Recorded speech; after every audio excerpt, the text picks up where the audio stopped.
शून्यकों की संख्या का मतलब ये हुआ कि अगर हम संख्याओं का गुणनफल करें तो उनके अंत में कितने शून्य आएंगे। तो पहले इसकी थ्योरी समझते हैं। जैसे शून्यक अगर लास्ट में एक शून्य हो तो उसका एक गुणनखंड 2 गुणे 5 होना चाहिए। 2 गुणे 5 बराबर 10 हो गया।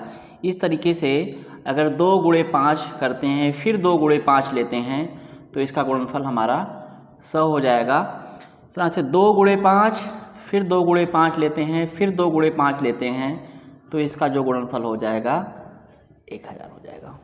कहने का मतलब क्या हुआ कि हम 2 गुणे 5 2 गुणे 5 2 गुणे 5 देख रहे हैं, यहाँ पे 2 गुणे 5, यहाँ 2 गुणे 5, यहाँ 2 गुणे 5, यानी कि 2 गुणे 5 के जितने जोड़े मिलेंगे शून्यकों की संख्या हमको उतना प्राप्त होगा। कहने का मतलब हुआ कि जैसे यहाँ 2 गुणे 5 हमको एक जोड़ा मिला है तो इनके गुणनफल में एक शून्य मिलेगा तो शून्यकों की संख्या 1 हो जाएगी।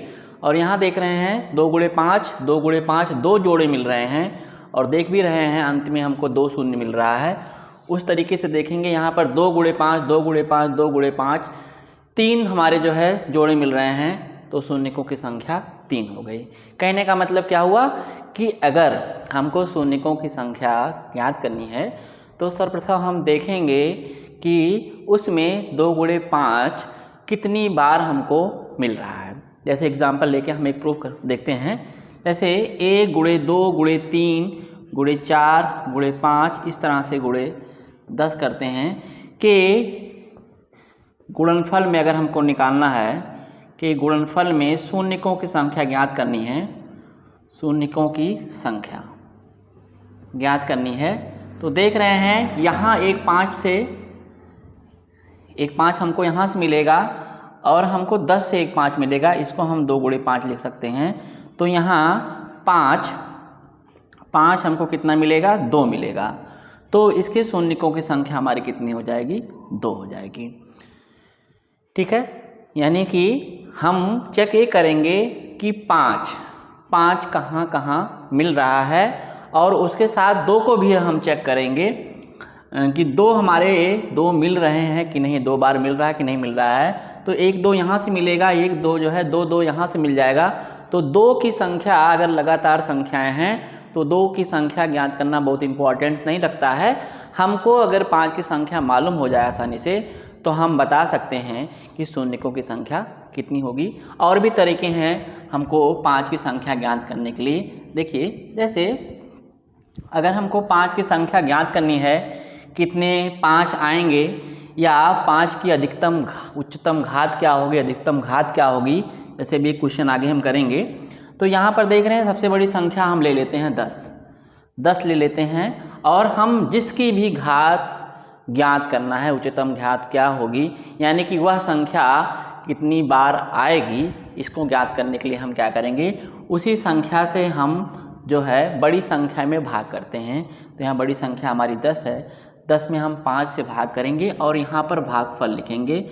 भागफल हमारा 2 आ गया। फिर 2 में हम 5 से भाग करेंगे, भाग नहीं जाएगा यानी कि भागफल हमारा 0 हो जाएगा। यह प्रक्रिया तब तक दोहराते रहेंगे जब तक हमको भागफल 0 ना मिल जाए या यहाँ जो संख्या मिले वो हमारे भाजक से कम मिले। तो यहाँ देख रहे हैं शून्य जो है 5 की अधिकतम घात हमको 2 मिल रही है, 5 की अधिकतम घात 2 मिल रही है। कहने का मतलब क्या हुआ कि उनके गुणनफल में 5 हमको 2 बार मिलेगा, 2 जगह मिलेगा। एक 5 यहाँ से मिलेगा और एक 5 यहाँ से मिलेगा। तो 2 5 मिला तो 5 की अधिकतम घात हमारी 2 हो जाएगी, जिससे 5 गुणे 5 यानी कि 5 की घात 2 हो जाएगी। और शून्यकों की संख्या जितनी 5 की संख्या होगी वही हमारे शून्यकों की संख्या होगी। तो इसके गुणनफल में जो शून्यकों की संख्या हो जाएगी कितनी हो जाएगी 2 हो जाएगी। चलिए आइए और क्वेश्चन देखते हैं। जैसे एक क्वेश्चन है, पहली बात हम फैक्टोरियल के बारे में समझ लें, फैक्टोरियल हमारी क्या होती है। जैसे फैक्टोरियल 5 लिखा गया है, इसका मतलब हो गया 5 गुणे 4 गुणे 3 गुणे 2 गुणे 1, मतलब क्रम से संख्याएं हम लिखे एक एक कम करते जाएं जब तक कि हमको 1 ना मिल जाए। इस तरह से अभी देख रहे हैं फैक्टोरियल 10 का मतलब क्या हो गया 10 गुणे 9 गुणे इस तरह से गुणा करते रहें, गुणे 2 गुणे 1। ठीक है, अब यहाँ पर हमको फैक्टोरियल 124 लिखना है। फैक्टोरियल 124 बराबर कितना हो जाएगा, यहाँ पर 124 गुणे 123 गुणे 122, इस तरह से हम गुणा करते जाएं और लास्ट में गुणे 2 गुणे कितना मिल जाए, 1 मिल जाए। और हमको ज्ञात करना है 5 की उच्चतम घात। ये क्वेश्चन हम सॉल्व कर रहे हैं, देख रहे हैं कि 5 की उच्चतम घात क्या होगी, यानी कि इनके गुणनफल में 5 कहाँ कहाँ मिलेगा या कितनी बार आएगा। तो उसको ज्ञात करने के लिए हम सबसे पहले सबसे बड़ी संख्या ले लेते हैं 124। 124 में हम 5 से भाग करते हैं और यहाँ पर हम सिर्फ भागफल लिखते हैं।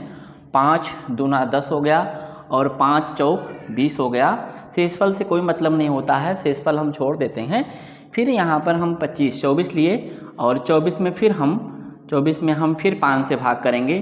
5 चौक 20 हो गया। फिर 4 देख रहे हैं, 4 में 5 से भाग करेंगे, भाग नहीं जाएगा, यानी कि भागफल हमको 0 मिलेगा। तो इनको जोड़ लेंगे, कितना आ गया 28। यानी कि 5 की उच्चतम घात क्या हो जाएगी, 5 की उच्चतम घात यहाँ हमको 28 मिल जाएगी।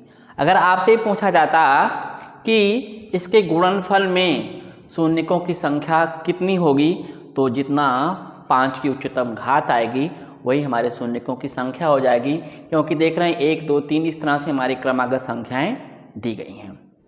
आइए और भी इस टाइप के क्वेश्चन हम देखते हैं। अगला क्वेश्चन यहाँ हम देखते हैं, दिया गया है 270। फैक्टोरियल 270 में 3 की उच्चतम घात ज्ञात करना है। तो फैक्टोरियल 270 हम देख रहे हैं, क्या लिख सकते हैं इसको, 270 गुणे 269, इस तरह से अगर हम गुणा करेंगे, गुणे 2 गुणे 1 मिलेगा।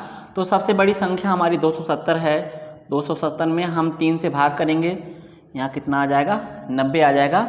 फिर 90 में हम 3 से भाग करेंगे, 30 आ जाएगा। फिर 3 में हम 30 में 3 से भाग करेंगे, 10 मिलेगा। फिर हम 10 में 3 से भाग करेंगे, 3 त्रिक का 9 मिलेगा। फिर 3 में 3 से भाग करेंगे, 1 मिलेगा। अब देख रहे हैं यहाँ पर हमारा जो भागफल है 1 से 3 से कम है, तो आगे हम नहीं बढ़ाएंगे, प्लस कर लिए और इनको सारी संख्याओं को जोड़ लिए। 3 1 4 हो गया, 4 लिख लिए, 1 और 9 10 10 3 13, 134 आ गया। तो यहाँ अगर हमको निकालना है 3 की उच्चतम घात, 3 की उच्चतम घात कितना आ जाएगा, उच्चतम घात हमारा आ जाएगा 134। मतलब 3 जो है इनके गुणनफल में 134 बार आएगा। तो आइए फिर और क्वेश्चन को हम देखें, यानी कि हमको जिसकी उच्चतम घात ज्ञात करनी है हम उस संख्या को लेकर के, और लेकिन हमको ध्यान ये रखना है कि क्रमागत संख्याएं दी गई हों। तो क्रमागत संख्याओं में हम क्या करेंगे, बड़ी संख्या लेकर के उसमें हम भाग करेंगे और भागफल में फिर भागफल करेंगे। कब तक ऐसा प्रक्रिया दोहराएंगे कि जब तक जो है भाजक से हमारा भागफल कम ना आ जाए। अगला क्वेश्चन देखते हैं यहाँ पर, जैसे दिया गया है 12। तो 12 गुणे 13 गुणे 14, इस तरह से गुणे 84 के गुणनफल में शून्यकों की संख्या ज्ञात करनी है। देख रहे हैं हम क्रमागत संख्याएं नहीं दी गई हैं, तो पहले हम क्रमागत संख्याएं बनाने की कोशिश करेंगे।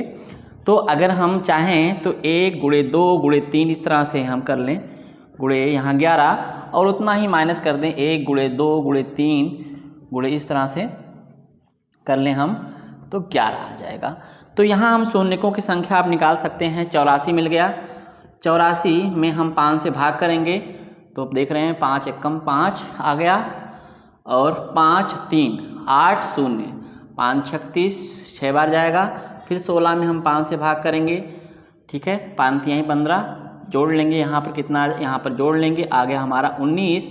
और यहाँ फिर 11 में निकाल लेंगे शून्यकों की संख्या, 11/5 करेंगे तो 5 दूना 10, फिर भाग नहीं लगेगा, यहाँ शून्यकों की संख्या 2 आ गई। और इसका आंसर लिखने के लिए क्या करेंगे हम, 19 में से 2 घटा देंगे, जितना आ जाएगा वही हमारा आंसर हो जाएगा। तो इसके गुणनफल में शून्यकों की संख्या हमारी कितनी हो जाएगी, 17 हो जाएगी। आगे क्वेश्चन, अगला क्वेश्चन हम देखते हैं।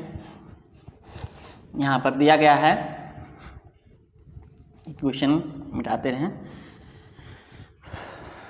जैसे यहाँ पर दिया गया है 12 गुणे 5 गुणे 15 गुणे 24 गुणे 13 गुणे 30 गुणे 75।